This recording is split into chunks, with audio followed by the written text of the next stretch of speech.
Welcome to Felix Chris Channel. Terima kasih yang sudah setia nunggu video. Yang belum, nanti jangan lupa subscribe terus like video ini ya.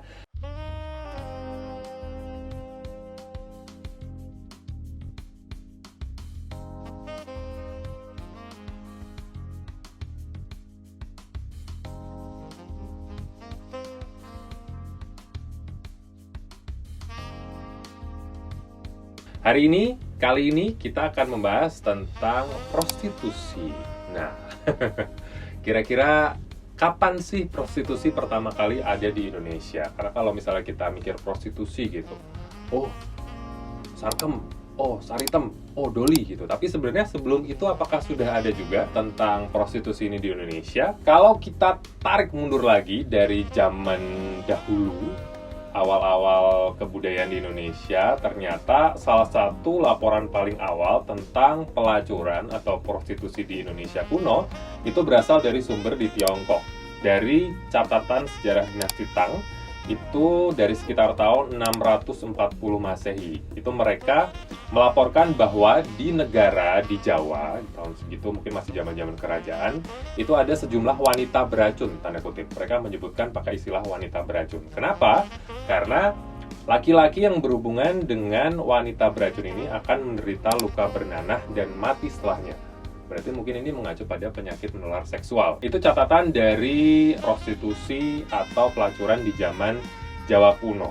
Kalau catatan lain tentang prostitusi sebelum masa penjajahan Eropa itu juga ada. Di sini disebutkan juga raja-raja Jawa waktu itu memiliki sejumlah tempat di istananya untuk ditempati sejumlah besar selir. Berarti secara nggak langsung ini juga membuktikan kalau ada satu kultur wanita-wanita yang ditempatkan di satu tempat khusus untuk pemuasa raja waktu itu. Sementara itu kalau dari Bali, konon ada raja-raja di Bali yang bisa melacurkan para janda yang sudah tidak lagi diterima oleh keluarganya. Salah satu catatan skrip kuno dari Jawa yang cukup terkenal itu adalah Serat Centini, itu juga menyebutkan atau bisa dibilang juga merajuk pada bisnis prostitusi di Jawa Tengah dan Jogja. Manuskrip ini kan berasal dari abad ke-19 dan di manuskrip itu dijelaskan tentang posisi dan teknik seksual yang dikuasai oleh pelacur-pelacur di Jawa pada waktu itu untuk memuaskan pelanggannya.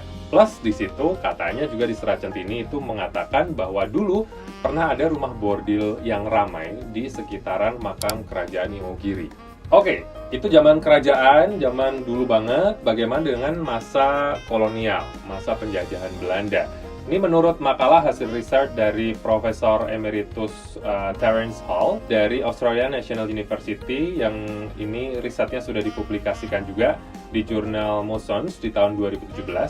Ternyata menurut catatan ini disebutkan cikal bakal komersialisasi seks di Indonesia itu dimulai di tahun 1852. Saat pemerintah Belanda di Indonesia melegalkan prostitusi.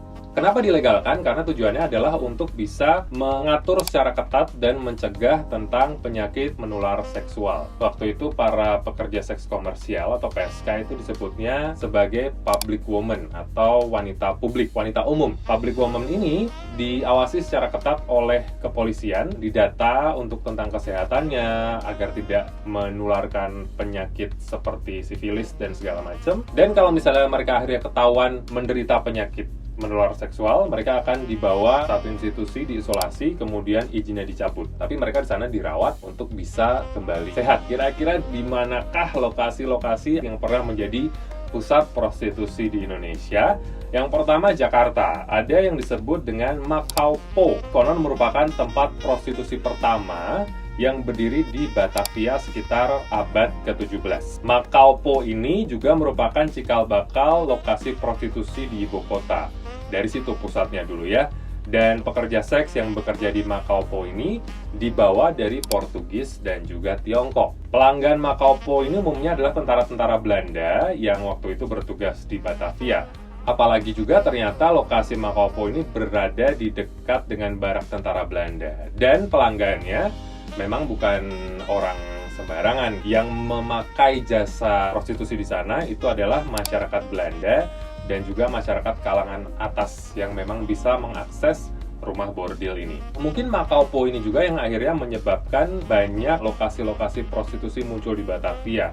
Karena istilahnya kalau yang bisa mengakses sana adalah orang-orang tertentu dari kalangan atas, mungkin akhirnya masyarakat kalangan bawah juga ada yang tanda kutip kepingin, akhirnya muncullah rumah-rumah bordil untuk kalangan kelas bawah di gang-gang kecil di Jakarta. Disebutkan awalnya muncul salah satunya adalah di Gang Mangga. Dari Jakarta kita ke Bandung, satu lokasi yang identik dengan lokasi rumah bordil atau prostitusi itu adalah Saritem di Bandung. Saritem sendiri sudah ada sejak tahun 1838. Nama Saritem sendiri itu tadinya adalah nama yang diberikan seorang Belanda kepada wanita pribumi penjual jamu. Saritem ini atau teh Saritem mungkin karena dari Bandung ini kemudian dijadikan gundik dan diminta mencari wanita lain untuk menemani tentara Belanda. Jadi semacam jadi germo, agen pencari bakat untuk direkrut dan dijadikan pemuas tentara Belanda. Lambat laun Saritem akhirnya terus-menerus mencari perempuan untuk bisa menjadi teman kencan tentara Belanda.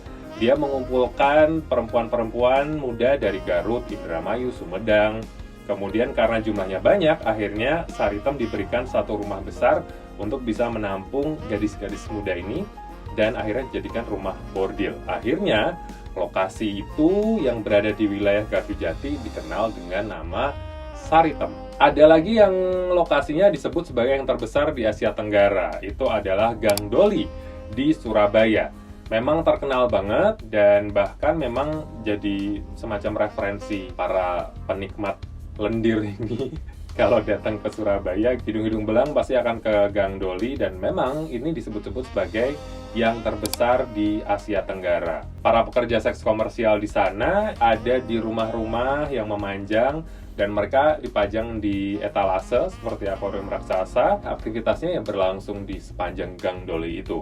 Tapi di tanggal 18 Juni 2014 yang lalu, lokalisasi terbesar di Asia Tenggara ini akhirnya ditutup sampai sekarang. Walaupun ditutup, tapi istilahnya masih namanya cukup dikenang. Doli identik dengan apa? Dari Surabaya ke Semarang. Di Semarang juga ada lokalisasi yang disebut sebagai Sunan Kuning atau Kampung Argorejo, Kelurahan Kalibanteng, Kulon, Kecamatan Semarang Barat di kota Semarang.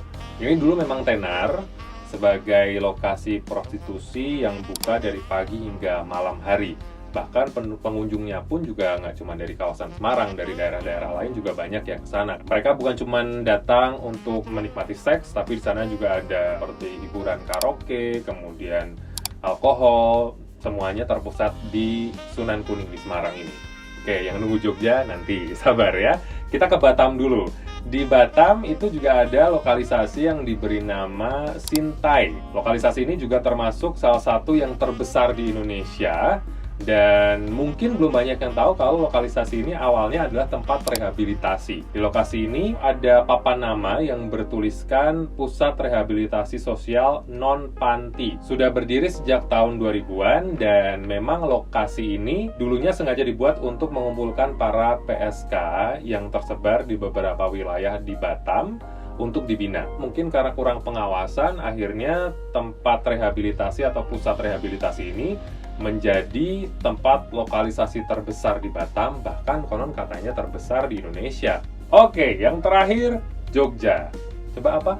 Nah, benar, Sarkem alias Pasar Kembang. Ini adalah salah satu kawasan prostitusi yang sudah ada sejak zaman pendudukan Belanda. Tahu tempatnya pasti ada di sebelah selatannya Stasiun Tugu, dan menurut buku Antologi Karya Ilmiah Siswa Bengkel Bahasa Indonesia tahun 2007 milik Balai Bahasa Yogyakarta, secara administratif Sarkem ini disebut sebagai Kampung Sosro Wijayan Kulon. Lokalisasi Sarkem sendiri itu memiliki luas 112.500 meter persegi, dan dari beberapa sumber menyebut lokalisasi Sarkem ini atau Pasar Kembang ini sudah beroperasi sejak tahun 1818, sekitaran tahun-tahun itu. Tapi ada juga yang lain yang menyebut 1884, sejak mulai proses pembangunan Stasiun Tugu. Jadi seiring pembangunan itu lokalisasinya juga tercipta di situ. Tapi kalau sekarang sepertinya sudah tidak ada, kayaknya ya, karena sudah lebih ditata kawasan Sarkem, bukan lagi kawasan kumuh. Dari pihak Kereta Api Indonesia juga sudah menata dengan baik, jadi wisatawan datang langsung melihat, wah,